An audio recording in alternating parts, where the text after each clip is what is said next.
একটা প্রতিষ্ঠিত দেশ। সুতারকান্দি হাফিজিয়া মাদ্রাসার 24তম বার্ষিক অধিবেশন ও দস্তারবন্ধ সম্পন্ন। আদর্শ চরিত্র গঠনের উপর জোর দিয়ে সম্পন্ন হলো করিমগঞ্জের ভারত বাংলাদেশ সীমান্তবর্তী ঐতিহ্যবাহী সুতারকান্দি আনোয়ারুল উলুম মদনী হিফজুল কোরআন হাফিজিয়া মাদ্রাসার 24তম বার্ষিক অধিবেশন উপলক্ষে দিনী সমাবেশ। মাওলানা আলিম উদ্দিনের পৌরোহিত্যে সোমবার সকাল 9টায় শুরু হয়, মঙ্গলবার সকাল 10টা পর্যন্ত চলে এই অধিবেশন। 13 জন কোরআনে হাফেজ ছাত্রকে পাগড়ি পরিয়ে বিশেষ সম্মাননা প্রদান করা হয়। উপস্থিত ছিলেন মুখ্য অতিথি বিশিষ্ট প্রবক্তা মৌলানা AH মোহাম্মদ লোকমান, বিশেষ অতিথি ডিমাপুরের মাওলানা মোহাম্মদ আলী আল কাসেমি ও কাছাড় জেলা শিশু বিকাশ মিশনের চেয়ারম্যান মাওলানা আব্দুল জলিল মতিনগরী। বিদায়ী গজল পরিবেশন করেন হাফিজ জুনাইদ আহমেদ ও সালেহ আহমেদ।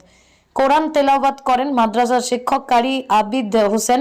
অধিবেশনে সাম্য ও ভ্রাতৃত্বের বিষয়ে বক্তব্য রাখেন আন্তর্জাতিক বক্তা আগরতলার মাওলানা মোতাসিম বিল্লাহ ও গোবিন্দপুর আল জামিয়াতুল ইসলামিয়ার মুহাদ্দিস মাওলানা ইসমাইল কাসেমি। মাদ্রাসার পরিকাঠামোর উন্নয়নে সার্বিক সহযোগিতার প্রতিশ্রুতি দেন উত্তর করিমগঞ্জের বিধায়ক কমলাক্ষ দে, পুরকায়স্থ জেলা পরিষদ সদস্যের প্রতিনিধি মজরুল হক চৌধুরী আসান সহ অন্যান্যরা। হাফিজ মোহাম্মদ সাঈদ আহমদ লস্কর ইবনে মোহাম্মদ খায়রুল ইসলাম লস্কর সাকিব ধানচড়া থানা লালা জেলা হাইলাকান্দি আসাম।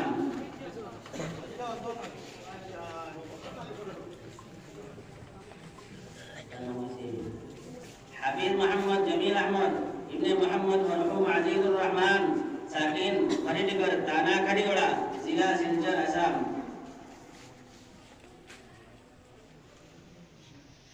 হাফিজ মোহাম্মদ শাকির আহমদ ইবনে মোহাম্মদ হাবিবুর রহমান সাকিন ধারচড়া থানা লালা জেলা হাইলাকান্দি আসাম। সাল্লাল্লাহু আলা সাইয়্যিদিনা মাওলানা মুহাম্মদ ওয়া আলা আলিহি ওয়া সাহবিহি ওয়া সাল্লাম। সাল্লাল্লাহু আলা সাইয়্যিদিনা মাওলানা মুহাম্মদ ওয়া আলা আলিহি ওয়া সাহবিহি ওয়া সাল্লাম। ওয়া সাল্লাল্লাহু আলা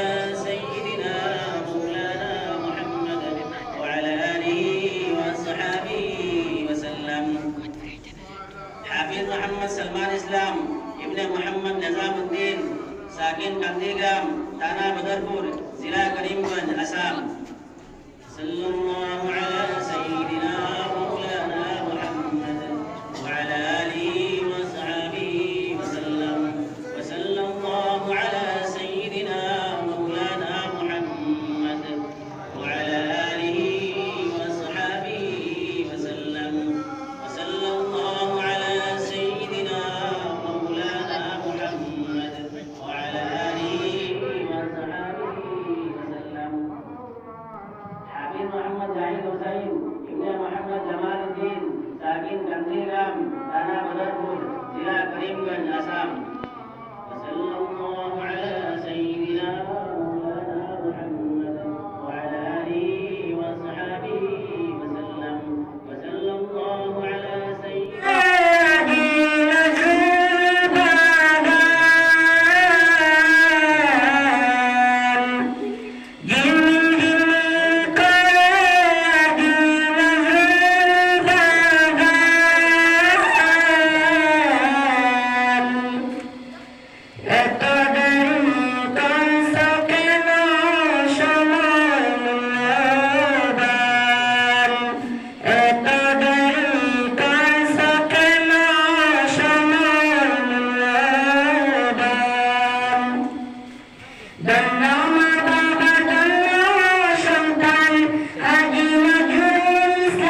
বিভিন্ন জাতি জনগোষ্ঠীর মানুষ আছে, বিভিন্ন সম্প্রদায়ের মানুষ আছে। আমরা এমন দেশে থাকি যে দেশে সকাল হয়ে গেলে ফজর আজান শুনি, এই দেশে আবার বিকাল হয়ে মন্দিরের কীর্তন বন্ধার আওয়াজ শুনি। অর্থাৎ এই পরিবেশের মধ্যে আমরা আছি, এই পরিবেশের মধ্যে আমরা আছি। এটাই আমাদের সমাজ, এটাই আমাদের সমাজ ব্যবস্থা। এবং সেই সমাজ ব্যবস্থা যাতে আমাদের সুন্দর